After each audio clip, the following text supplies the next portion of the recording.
Konsep sabar ni telah pun dimulai daripada Nabi Adam alaihi salam lagi. Bagaimana di awal permulaan manusia Allah telah menjadikan satu manusia yang panjangnya 60 hasta.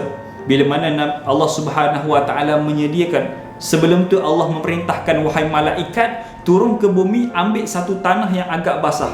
Itu Allah ciptakan Nabi Adam alaihi salam, maka dibaringkan. Lalu bila mana jasad Nabi Adam telah pun siap, 60 hasta panjang dia, dan ketika itulah Allah masukkan roh Nabi Adam ke dalam jasad dia. Lalu bila mana Allah telah menjadi Nabi Adam alaihi salam, Allah telah menjadi Siti Hawa. Ketika itulah Allah memerintahkan, wahai Adam, wahai Hawa, pergilah ke mana kamu nak pergi dalam syurga. Makanlah apa yang kamu nak makan dalam syurga. Minumlah nak minum apa dalam syurga. Sesungguhnya janganlah kamu dekati, janganlah kamu makan satu pokok itu. Dan kita tengok bagaimana Nabi Adam sabar dengan ujian Allah Subhanahu wa taala beri kepada dia. Ketika mana Nabi Adam diturunkan ke bumi, kan? Nabi Adam diturunkan ke bumi dalam keadaan dipisahkan dengan isteri dia. Dia mencari isteri dia. Adakah Nabi Adam tak sabar? Nabi Adam sabar. Kalau Nabi Adam tak sabar, dia akan marah Allah. Kalau Nabi Adam tak sabar, dia akan mengeluh. Tapi disebabkan Nabi Adam alaihi salam sabar, dia mencari isteri dia. Lalu dibawa pula ke zaman Nabi Nuh alaihi salam.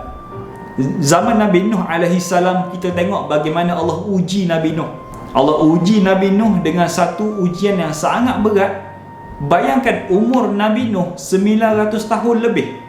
Ada setengah riwayat mengatakan umur Nabi Nuh ketika itu 950 tahun.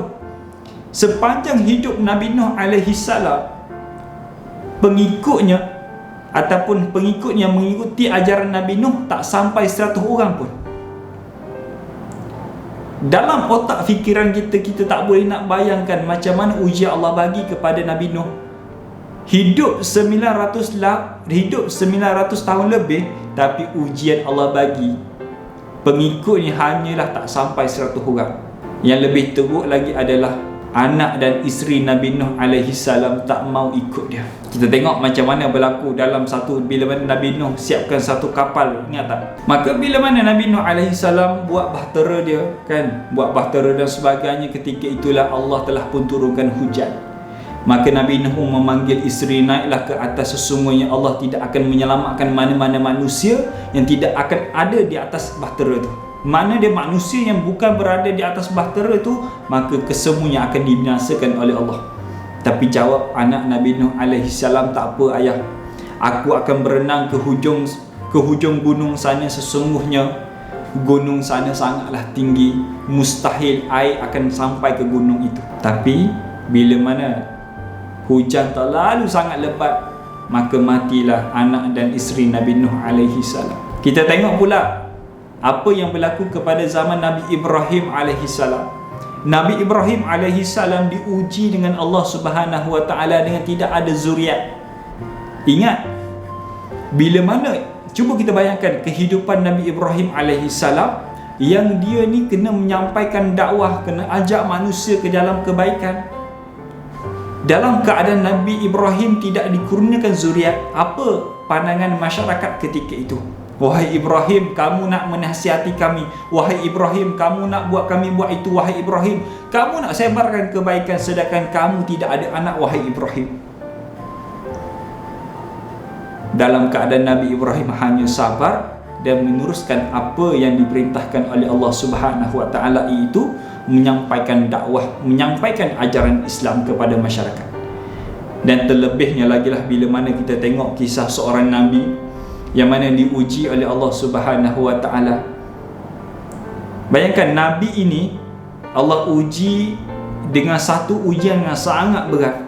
Di awal permulaan Nabi ni, Nabi yang kita nak cerita ni, Allah beri kemewahan, beri kekayaan, pengikut sangat ramai, syarikat yang sangat besar, pekerja yang sangat ramai, hamba yang sangat ramai. Seandainya satu kampung itu ada masalah, maka dialah akan pergi tolong. Maka dia adalah tempat bergantunglah seluruh masyarakat ketika itu, iaitu Nabi Ayub alaihi salam. Tapi Allah nak uji Nabi Ayub alaihi salam sekali, ya Allah uji.